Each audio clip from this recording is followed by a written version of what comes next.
వెయ్యి ఊరుల మర్రి. ఒక మర్రి చెట్టుకి 1000 మందిని చంపి ఊరేసిండ్రు. బత్తిని మొగిలయ్య గౌడ్ 1946 లో ఫోర్ట్ వరంగల్లో ఇండియన్ ఫ్లాగ్ ఎగిరేసిండు. అందుకని ఆయన్ని నరికి రక్తాన్ని ఊరంతా చల్లి మనుషులని టెర్రరైజ్ చేసిండ్రు. నగ్నంగా బతుకమ్మ నాడిచ్చిండ్రు. లెక్కలేన నాకృత్యాలు ఒక్కొక్కటి చెప్పుకుంటా పోతే నా జిందగీ అంతా పడుతుంది అయ్యేసరికి. ఇవన్నీ చేసింది ఎవరు?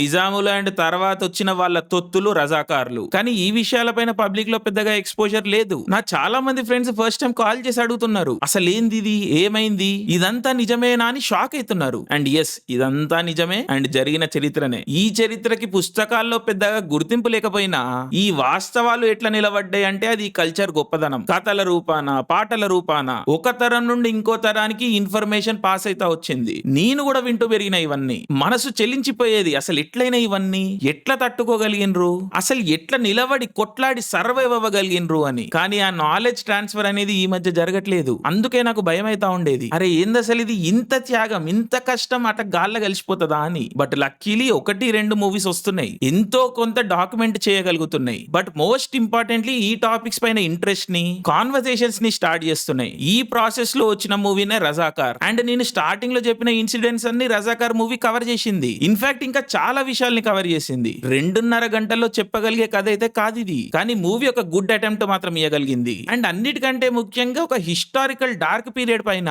లైట్ అండ్ ఫోకస్ చేయగలిగింది. పబ్లిక్ స్క్వేర్ కి ఈ చాప్టర్ ని దేయగలిగింది. రజాకార్ ఒక పర్ఫెక్ట్ మూవీ కాకపోవచ్చు, ట్రీట్మెంట్ అండ్ డ్రామా మనం ఆశించే విధంగా ఉండకపోవచ్చు, బట్ మూవీ ఏ పని అయితే చేయాలి అనుకున్నదో అది చాలా ఎఫెక్టివ్ గా చేయగలిగింది. నేను ఒక్కటే చెప్పగలుగుతాను, చరిత్ర అనేది చాలా విలువైనది అండ్ ముఖ్యమైనది. ఎందుకంటే జరిగిన మంచిని గుర్తు చేసి మంచినే ప్రేరేపిస్తుంది అండ్ జరిగిన చెడుని మళ్ళా జరగకుండా నివారించే పనిల సాయం పడుతుంది. అందుకే చరిత్ర చాలా చాలా ముఖ్యం. ఈ రోజు ఒకళ్ళు ఏ సైడ్ ఉన్నా సరే చరిత్రకు అడ్డం పడకండి, ఎందుకంటే చరిత్రను వక్రీకరించడం దేశానికి, మానవత్వానికి మంచిది కాదు. సో ఎక్కువ కాంప్లికేట్ చేసుకోకండి, హిస్టరీని తెలుసుకోండి, దేశ సామరస్యతలో పాల్గొనండి, బంగారు భవిష్యత్తు నిర్మించడంలో సాయపడండి అండ్ దానివల్ల వచ్చే లాభం కూడా మనదే. So Razakar a must watch. జై హింద్.